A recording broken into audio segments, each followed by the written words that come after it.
धन्य है बाबा साहब भीमराव अम्बेडकर कि जिनके कमर में झाड़ू था उसको पिस्टल बांधने का अधिकार डॉक्टर भीमराव अम्बेडकर साहब ने दिया।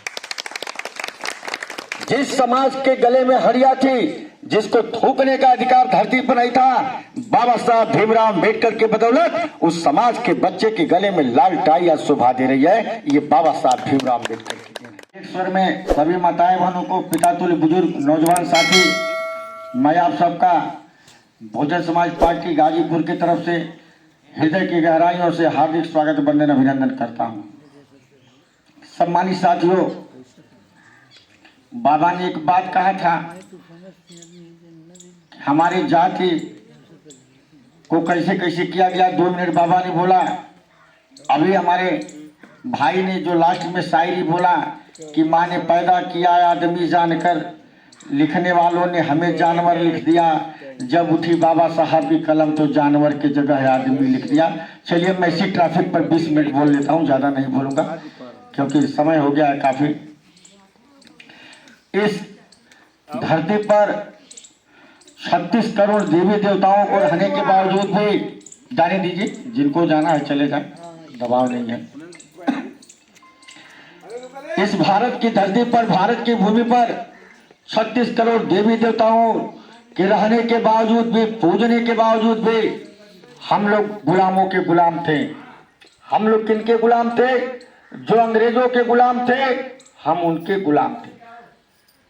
हमारे समाज को जातियों में कैसा बांटा गया, हमारे समाज को नीच दिखाया गया। यह दलित समाज, यह SC ST OBC का समाज, हम भारत के मूल निवासी थे। यह मैं अपने नौजवान साथियों से कहना चाहूंगा कि उठा करके इतिहास को पढ़ें और जानें। जिस समाज को बोलने का अधिकार नहीं था, जिस समाज को दोपहर में चलने का अधिकार नहीं था, यहाँ तक कि जिस समाज को धरती पर थूकने का अधिकार नहीं था, जिस समाज का भी बाबा ने बताया, जिस समाज के गले में हड़िया थी, जिस समाज के कमर में झाड़ू था, धन्य है बाबा साहब भीमराव अम्बेडकर कि जिनके कमर में झाड़ू था उसको पिस्टल बांधने का अधिकार डॉक्टर भीमराव अम्बेडकर साहब ने दिया। जिस समाज के गले में हड़िया थी, जिसको थूकने का अधिकार धरती पर नहीं था, बाबा साहब भीमराव अम्बेडकर के बदौलत उस समाज के बच्चे के गले में लाल टाई आज शोभा दे रही है। ये बाबा साहब भीमराव अम्बेडकर की देन है। आज बाबा साहब की वजह से हम जूता पहनते हैं, आज बाबा साहब की वजह से हम लोग मंच पर हैं, बोल रहे हैं, आपके बीच में हैं। अगर बाबा साहब भीमराव अम्बेडकर का अवतार इस धरती पर नहीं हुआ होता साथियों, तो हम लोग किसी संबंधवादी के दरवाजे पर जाकर के दौरी करने का काम करते, गोबर उठाने का काम करते। जिस समाज को पानी पीने का अधिकार नहीं था, जिस पोखरे में भैंस नहाती थी, उस पोखरे का भी पानी हमारे समाज को पीने का अधिकार नहीं था। लेकिन धन्य बाबा साहब भीमराव अम्बेडकर जी 20 मार्च 1927 को महार तालाब का सत्याग्रह करके हमें पानी पीने का अधिकार दिलाया। ये हमारे बाबा साहब भीमराव अम्बेडकर जी की देन है। जब हमारे बाबा साहब छोटे थे, बाबा साहब कक्षा 5 में पढ़ते थे, उन्हें बाहर बैठा गया था। क्लास टीचर उनका पसंद नहीं करता था, कहता था कि यह छूत का बच्चा है। बाबा साहब जाकर के माता जी से पूछते हैं घर पर कि माँ, हमें बाहर क्यों बैठाया जाता है? माता बताती है कि बेटा, ऐसा किताबों में लिखा है। उनकी किताब, उनका विधान था, मनुस्मृति चलता था। मनुस्मृति के हिसाब से हमारा देश चलता था। बाबा ने पूछा ऐसा क्यों, क्या लिखा है?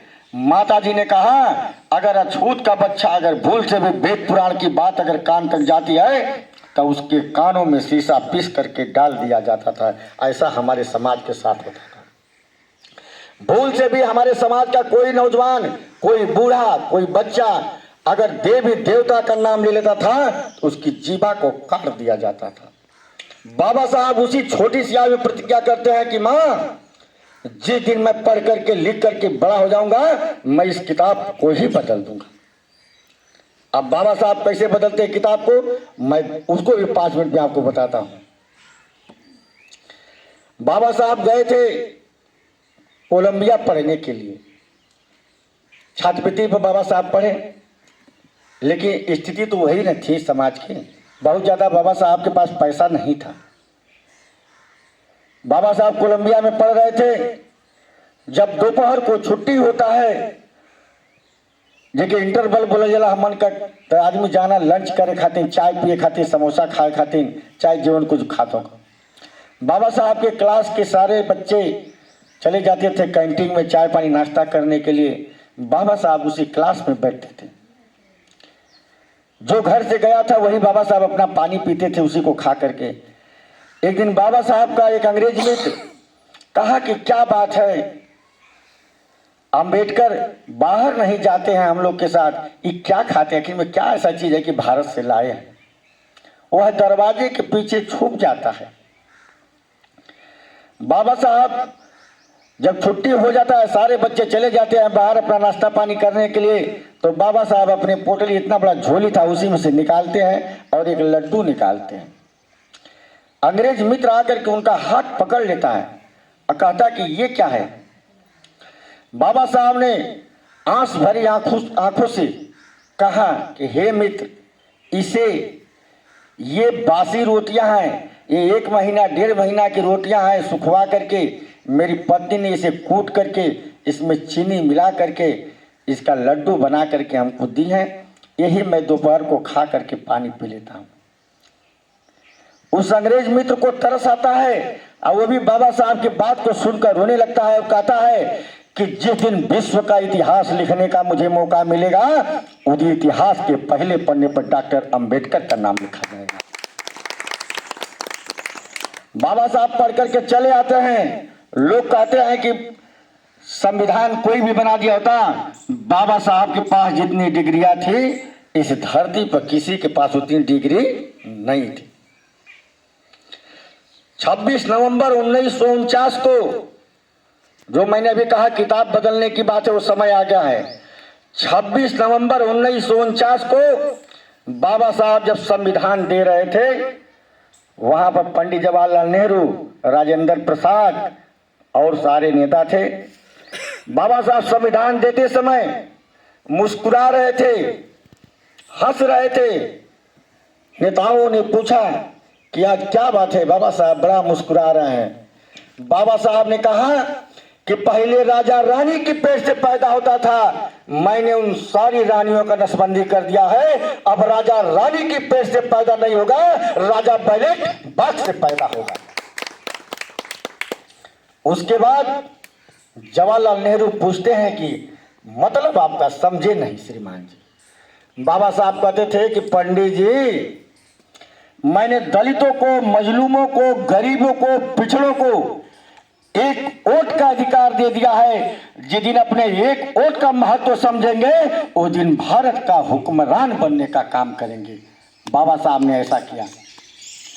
उसके बाद 26 जनवरी 1950 को भारत का संविधान लागू हो जाता है।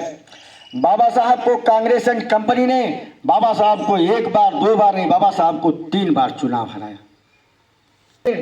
इतने शातिर लोग हैं कि बाबा साहब का नौकर कालूचकर था, बाबा साहब के सामने उसको चुनाव लड़ा करके बाबा साहब को हरा दिया जाता है। इतने ही लोग शातिर हैं। उसके बाद 6 दिसंबर 1956 को बाबा साहब का देहांत हो जाता है और बाबा साहब का कारवां वही रुक जाता है। बाबा साहब ने कहा था कि अगर मेरे कारवां को चलाना होगा तो 2 कदम चला देना, अगर नहीं चलाना होगा तो वहीं रुक जाना, पीछे ढकेलने का काम मत करना। एक बात और कहे थे कि अगर हमारे समाज के लोग अगर पढ़ लिख कर आगे बढ़ जाएंगे तो हमारे ही समाज को इतना सताएंगे कि जैसे पहले अपर कास्ट के लोग सताते थे। अब वही बाबा साहब की लेखनी लोकसभा चुनाव में देखने को मिला। बहन कुमारी मायावती जी को चुनाव हराने के लिए ज्यादा से ज्यादा भूमिका हमारे पढ़े लिखे समाज की थी। पढ़े लिखे से बढ़िया हमारा अनपढ़ आदमी था, हमारे गरीब थे, हमारे बुढ़ऊ लोग थे, हमारे बुजुर्ग थे कि जो अपने जमाने में बहन कुमारी मायावती जी को 4-4 बार प्रदेश का मुख्यमंत्री बनाने का काम किया। इनसे अच्छा भी थे। लेकिन मैंने कहा कि जब जब इस धरती पर अत्याचार होता है, बढ़ता है, हमेशा महापुरुषों का अवतार होता है। उधर 15 मार्च 1934 को पंजाब के रोपड़ जिले में मान्यवर मसीहा कांतीराम साहब का जन्म हो चुका रहता है। कांतीराम साहब भी नौजवान हो गए थे, नौकरी कर रहे थे, बहुत बड़े कंपनी में नौकरी कर रहे थे, अच्छा उनका पद था। एक बार उनके चपरासी थे दीना बाना साहब। दीना बाना साहब ने कहा कि साहब 14 अप्रैल का दिन आ रहा है, बाबा साहब की जयंती को मनाना है, चलिए अधिकारी से छुट्टी ले लीजिए, हम लोग बाबा साहब की जयंती मनाएंगे। कांतीराम साहब ने कहा कि चलिए ठीक है।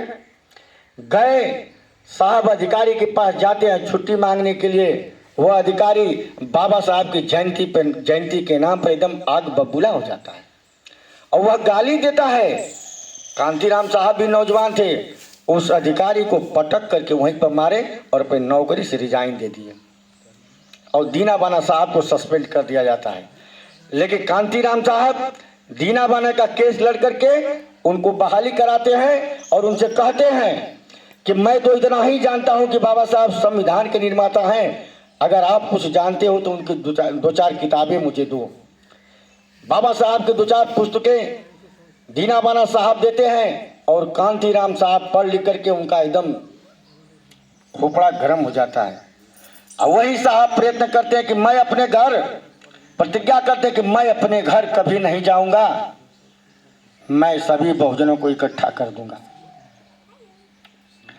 वहीं कांतीराम साहब बामशिप का गठन करते हैं जिसमें सब नौकरी पेशा वाले थे मार साहब।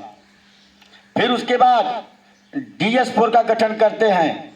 फिर उसके बाद 14 अप्रैल 1984 को बहुजन समाज पार्टी का गठन करते हैं। साहब कैडर पढ़ाते थे, साहब एकदम स्पष्ट कहते थे ये कलम है, ये कलम है, आई ढक्कन है, जब तक ले इस कलम पर ढक्कन लगी रहेगी कलम की पावर नहीं है कि लिख सकता। कलम ऐसे लिख देगा, ढक्कन बंद है लिख देगा चाचा? नहीं ना लिखेगा। लेकिन जब इस कलम का ढक्कन हट जाएगा तो ये कलम जो मर्जी सो लिख देगा ना। तो ये ढक्कन क्या है? ये मात्र 15% है, ये 15% है और 85% पर कब्जा किया है। साहब ने इसी फार्मूले पर बहुजन समाज पार्टी का गठन किया और पूरे 85% लोगों को इकट्ठा करने का काम किया। अब वही समय आ गया है, 85% लोग हमसे दूर चले गए। क्यों गए हैं? उनको किया गया। आपका दोष नहीं है, ये चंद चालाक लोगों का दोष है। ये सदियों से चला आ रहा है।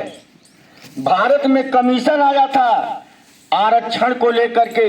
बाबा साहब ने इस बात को जब रखा था कमीशन के सामने, तो भारत में जब कमीशन आया था तो चंद चालाक लोगों गांव में घुस करके लोगों को पाठ पढ़ा दिया कि तो होके आरक्षण के काज हुआ, तू तो राजभर हुआ, तू तो यादव हुआ, तू तो पटेल हुआ, तू तो कुर्मी हुआ, तू तो कुंवर हुआ।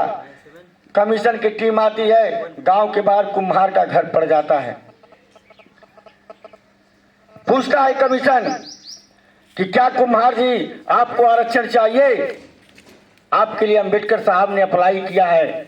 अंबेडकर साहब ने कहा है कि हमारे देश में ऐसी कुछ जातियां हैं जिनका लोग छुआ हुआ पानी नहीं पीते हैं, जिनसे लोग घृणा करते हैं। आप लोग भी तो उसी में आते हो। कुम्हार भाई ने कहा अरे साहब, जैसा वो लोग पाठ पढ़ाए थे शाम को, अरे साहब हम तो नाम का कुम्हार हैं, हम तो राज भर हैं, हम तो पूरा राज्य भर हैं। नहीं, हम तो कुम्हार हैं, हम तो प्रजापति हैं, हम तो पूरा प्रजन का पति हैं, हम क्या आरक्षण ना चाहिए। राजभर से भी कहते हैं, चौहान से भी कहते हैं, यादव से भी कहते हैं, सब अपन वंशज गिनाव लगे। फिर भी बाबा साहब ने संविधान में प्रावधान दिया और लिखा कि जिस दिन पिछड़ी जाति को ज्ञान हो जाए उस दिन इनका आरक्षण दे दिया जाए। सभी लोग थे, चौधरी चरण सिंह भी नेताजी थे, बहुत सम्मान है उनका, दिल से सम्मान है, स्वर्गवास हो गया उनका। लेकिन कोई लेने का अधिकार नहीं जता पाया कांग्रेस के आगे। लेकिन 1990 में जब विश्वनाथ प्रताप सिंह की सरकार बनती है, आप लोग नौजवान थे, आप लोग उस कहानी को जानते हैं। मंडल कमीशन का नाम आप लोग जानते हैं। उसी मंडल कमीशन में था कि मंडल कमीशन लागू करो वरना कुर्सी खाली करो। उसी मंडल कमीशन लागू कराने के चक्कर में पूरा प्रदेश में, पूरा देश में आगजनी हुआ और जोगा मुसाई के 4 भाई हमारे शहीद हो गए, जिनका बहुजन समाज पार्टी कार्यालय पर शिलान्यास बना है। आज अगर आप पिछड़ी जाति को कहेंगे मेरा प्रमोशन में आरक्षण वाली बिल जो था, किसी ने आवाज उठाने का काम नहीं किया। कोई पिछड़ी जाति का व्यक्ति आवाज उठाने का काम नहीं किया। अभी भाई हमारे बोल रहे थे लोकसभा के चुनाव में 2 हीरो आए, समाजवादी पार्टी के राष्ट्रीय अध्यक्ष माननीय अखिलेश सिंह यादव और राहुल गांधी जी आए, संविधान बचाओ। लेकिन ये भारतीय जनता पार्टी और समाजवादी पार्टी और कांग्रेस पार्टी, ये तीनों पार्टियां बैठ करके तालमेल मिला लेती हैं कि देखो मैं कहूंगा कि संविधान खत्म कर दूंगा और तुम लोग कहना कि मैं संविधान बचाऊंगा, तो मैं पक्ष में रहूंगा, तुम विपक्ष में रहोगे, हम भी खाएंगे तुम भी खाओगे, चोर है चोर मौसियाउद भाई। यही हुआ। ये जालसाजी है कि पहले बहुजन समाज पार्टी को खत्म कर दो, बहुजन समाज पार्टी खत्म हो जाएगी, आराम से हम लोग चैन की नींद सोएंगे। लोग आ गए गांव में, हमारे लोगों से कहा कि क्या कर बा तो हर मायावती जीतता ना पाई। भाई हमारा ललुआ समाज, हमारे समाज के माई बहनी के इतना बड़ा करेजा कि केहू कैसहू माला फुसला लेला ये बहनी। और उस समाज इतना चालाक है कि जब काम लेके रही तो बड़ा पीठ थपथपाई। उस समाज तो शुरुए से चालाक रहे, दिन भर दौरी करावे, आधो किलो चाउर गेहूं ना दे और खुश होकर तो कहे कि जा फलाना एगो खेत का घुरा ले लिया, तू तो अपन आदमी हुआ। कहे ना चाचा, खेत के घुरा में गोबर आ रहा है, वही के आदमी काट काट के अपन नारी में धो धो के अपन खाए।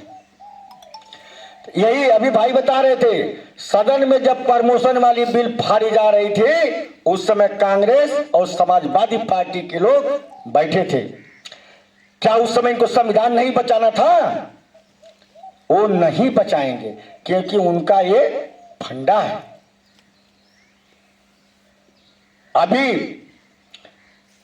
चुनाव आ जाएगा, लोग कहेंगे कि अरे तुम्हार बहन जी भाजपा का बेटी, मैं का मर्दबा चिल्ला बिना मतलब पर। बहन जी इसी को साबित करने के लिए अयोध्या के मिल्कीपुर में उपचुनाव नहीं लड़ा और वहां से 64,000 वोट से समाजवादी पार्टी का सफाया हो गया। ये आप लोग जानिए, नौजवान साथी माताएं बने जानिए कि अगर कोई आएगा, अगर कहेगा कि बहुजन समाज पार्टी भाजपा की बी टीम है, बहन जी का काम खत्म होगा तो हर पार्टी ना चली, तो बताइएगा कि हमारी पार्टी मिल्कीपुर में चुनाव नहीं लड़ी, तुम्हारी पार्टी क्यों नहीं जीती। ये उसकी पार्टी का दूसरा नंबर पहुंचने का नतीजा है कि आप लोग जवाब नहीं दिए। अगर हमारे लोग लोकसभा के चुनाव में जवाब दिए होते या विधानसभा के चुनाव में जवाब दिए होते तो आज समाजवादी पार्टी का एकदम कभी पतन हो गया होता। अब सोच लीजिए, राहुल गांधी जी से समाजवादी पार्टी गठबंधन कर ली, 100 से पार हो गई सीट। हमसे गठबंधन की बहुजन समाज पार्टी से तो 15 गो पटक गई, जो 5 गो उनके घर में के जितना 10 थे 11 थे हमारे, 10 थे हमारे जितना। यही सोच लीजिए, उनके अंदर भावना अभी है, उन्हें बताने की जरूरत है। अब जिला पंचायत का चुनाव होगा हो सकता है तो फैसला आ जाए, नवंबर में ही हो जाएगा, अगर समय चलेगा तो अप्रैल में जाएगा।